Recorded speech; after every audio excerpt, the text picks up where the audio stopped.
Former Director of National Intelligence James Clapper said Monday that Russian President Vladimir Putin appears to be handling President Trump. Donald John Trump House Democrat slams Donald Trump, Jr. for serious case of amnesia, after testimony. Skier Lindsey Vonn: I don't want to represent Trump at Olympics. Poll 4 in 10 Republicans think senior Trump advisors had improper dealings with Russia, more like an asset. I think this past weekend is illustrative of what a great case officer Vladimir Putin is. He knows how to handle an asset, and that's what he's doing with the president, Clapper said on CNN's The Lead, clarifying that he means this figuratively. Clapper took aim at the news that Putin called Trump on Sunday to thank him and the CIA for sharing information that helped prevent a terrorist attack in St. Petersburg, describing the move as a rather theatric gesture. He said the U.S.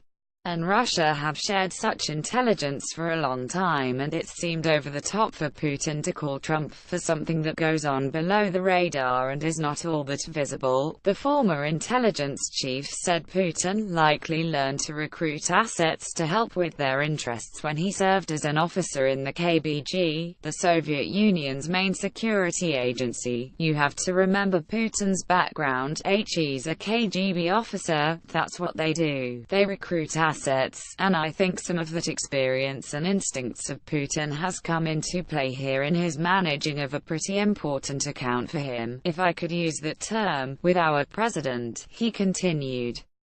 The remarks come after Trump said the U.S. is in competition with revisionist powers like Russia and China in a policy release about national security, while also stating in a speech that he wants to form a great partnership with them.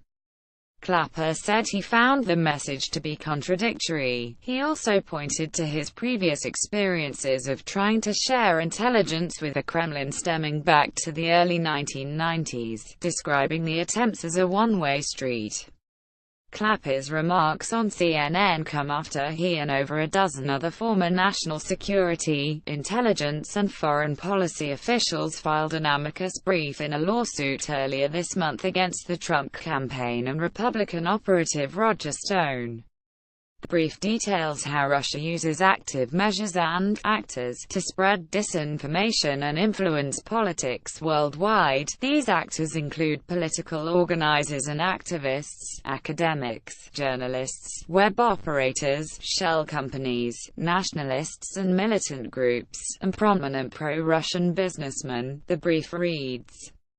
They range from the unwitting accomplice who is manipulated to act in what he believes is his best interest, to the ideological or economic ally who broadly shares Russian interests, to the knowing agent of influence who is recruited or coerced to directly advance Russian operations and objectives. It continues.